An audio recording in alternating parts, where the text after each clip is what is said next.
Krabi. എൻ്റെ Thailand യാത്രയിലെ final സ്പോട്ടാണ് ക്രാബി. ബ്യൂട്ടിഫുൾ ആയ ഒരു ബീച്ച് ഡെസ്റ്റിനേഷനാണ് ക്രാബി. എന്നാൽ ബീച്ചും ഐലാൻഡ്സും മാത്രമല്ല ക്രാബി വിസിറ്റിൽ കാണാനുള്ളത്. Bangkok, Pattaya, Phuket, Phi Phi island വിശേഷങ്ങളെല്ലാം മുൻപത്തെ തായ്ലാൻഡ് സീരീസ് വീഡിയോയിൽ നിങ്ങൾ കണ്ടു കാണും. അപ്പോൾ ക്രാബിയിലെ വിശേഷങ്ങൾ കണ്ടാലോ? എല്ലാവർക്കും ഷട്ടർബക്ക് എക്സ്പെഡീഷൻ്റെ പുതിയൊരു വീഡിയോയിലേക്ക് സ്വാഗതം.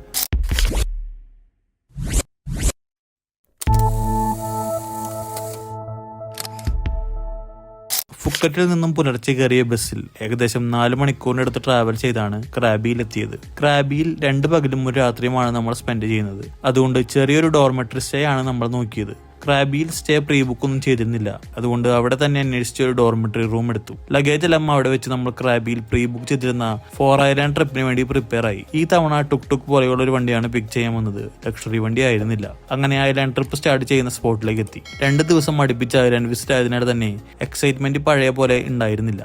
എന്തായാലും യാത്ര തുടങ്ങി. ആദ്യം പോയത് ടുക് ഐലാൻഡ് എന്ന സ്പോട്ടിലേക്കാണ്.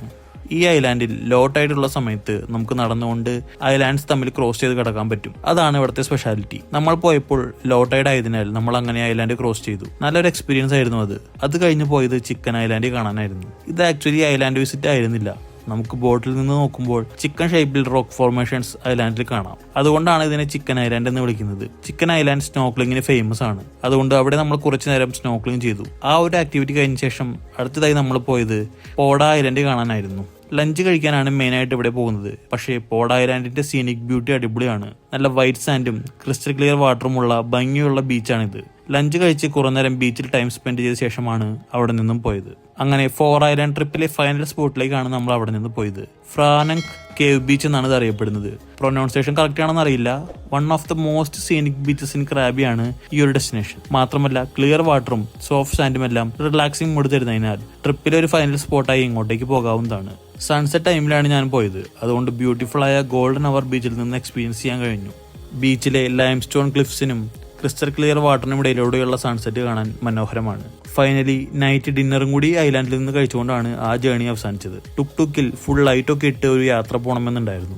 അതും ഈ ഒരു ട്രിപ്പിൽ തിരിച്ചു പോരുമ്പോൾ എക്സ്പീരിയൻസ് ചെയ്യാൻ കഴിഞ്ഞു. അങ്ങനെ ക്രാബിയിലെ ആദ്യത്തെ ദിവസം അവസാനിച്ചു. അടുത്ത ദിവസം പോയത് ക്രാബിയിലെ വൺ ഓഫ് ദ ഫേമസ് ടെമ്പിളായ ടൈഗർ കേവ് ടെമ്പിൾ കാണാനായിരുന്നു. ടെമ്പിൾ ആയതുകൊണ്ട് തന്നെ പ്രോപ്പറായി ഡ്രസ് ചെയ്ത് വേണം ഇങ്ങോട്ട് പോകുവാൻ. ക്രാബിയിലെ one of the iconic spiritual പ്ലേസും അതുപോലെ തന്നെ അഡ്വഞ്ചർ സ്പോട്ടും കൂടിയാണ് ടൈഗർ കേവ് ടെമ്പിൾ. ഇവിടെ Buddhist culture, caves, jungle, view point ഇതെല്ലാം നമുക്ക് കാണാൻ കഴിയും. ടൈഗർ ജീവിച്ചിരുന്ന ഒരു കേവ് ഉണ്ട് ഇവിടെ. അതുകൊണ്ടാണ് ടൈഗർ കേവ് ടെമ്പിൾ എന്നതിന് പേര് വരാൻ കാരണം. വളരെ ഫേമസ് ആയ ഒരു അഡ്വഞ്ചർ ക്ലൈംബ് ഇവിടെയുണ്ട്.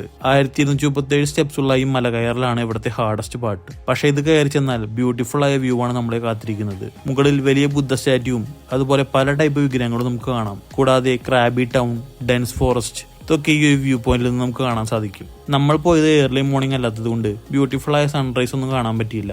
ബ്യൂട്ടിഫുൾ ആയ സൺസെറ്റിനും സൺറൈസിനും ഒക്കെ ഫേമസ് ആണ് ഈ ഒരു സ്പോട്ട്. അതുകൊണ്ട് ആ ടൈമിൽ പോകുന്നത് നല്ലതാണ്. അത്യാവശ്യം ഹാർഡായിട്ടുള്ള ഒരു ക്ലൈംബാണ് ഇവിടെ ഉള്ളത്. അതുകൊണ്ട് തന്നെ മല കയറി ചെല്ലുമ്പോൾ ടൈഗർ കേവ് ടെമ്പിൾ കോൺകർ ചെയ്തതിന്റെ ഒരു കൺഗ്രാജുലേഷൻ ബോർഡെല്ലാം നമുക്ക് അവിടെ കാണാം. അവിടുത്തെ കാഴ്ചകളെല്ലാം കണ്ട ശേഷം മല ഇറങ്ങി. മലയുടെ താഴെ നമുക്ക് ജംഗിൾ വാക്ക് പോകാവുന്നതാണ്. ആ യാത്രയിൽ മെഡിറ്റേഷൻ കേവ്സ് എല്ലാം കാണാം. നല്ലൊരു പോസിറ്റീവ് വൈബാണ് അവിടെ നമുക്ക് എക്സ്പീരിയൻസ് ചെയ്യാൻ കഴിയുക. ക്രാബി വിസിറ്റിൽ മസ്റ്റ് ആയും പോകേണ്ട ഒരു സ്പോട്ടാണ് ടൈഗർ കേവ് ടെമ്പിൾ. ഫൈനലി ക്രാബിയിലെ ഫേമസ് ആയ ഓനാങ് ബീച്ചിലാണ് നമ്മൾ പോയത്. സൺസെറ്റ് കാണാനും നാട്ടിലേക്ക് റിട്ടേൺ വരുന്നതിന് മുൻപ് ചെറിയ കുറച്ച് ഷോപ്പിംഗ് ചെയ്യാനും വേണ്ടിയാണ് ഇങ്ങോട്ടേക്ക് വന്നത്. നമ്മൾ സ്റ്റേ ചെയ്തതിന്റെ വളരെ അടുത്താണ് ഈ ബീച്ച്. അങ്ങനെ ഇവിടെ സൺസെറ്റ് കണ്ട് സ്ട്രീറ്റിലൂടെ കുറച്ച് നടന്ന് ഷോപ്പിംഗ് നടത്തി തിരികെ റൂമിലേക്ക് പോന്നു. ഇതോടെ നമ്മുടെ ക്രാബി വിശേഷങ്ങളും ഒപ്പം തായ്ലാൻഡ് സീരീസും അവസാനിക്കുകയാണ്. തായ്ലാൻഡ് സീരീസ് എല്ലാവർക്കും ഇഷ്ടമായി എന്ന് കരുതുന്നു. ഇതുപോലെ കൂടുതൽ ഇന്റർനാഷണൽ വീഡിയോസ് ഒക്കെ ചെയ്യണമെന്ന് ആഗ്രഹമുണ്ട്. അതിനായി എല്ലാവരും സബ്സ്ക്രൈബും ലൈക്കും ഷെയറും എല്ലാം ചെയ്ത് സപ്പോർട്ട് ചെയ്യുക. കൂടുതൽ വീഡിയോസുമായി വീണ്ടും കാണാം.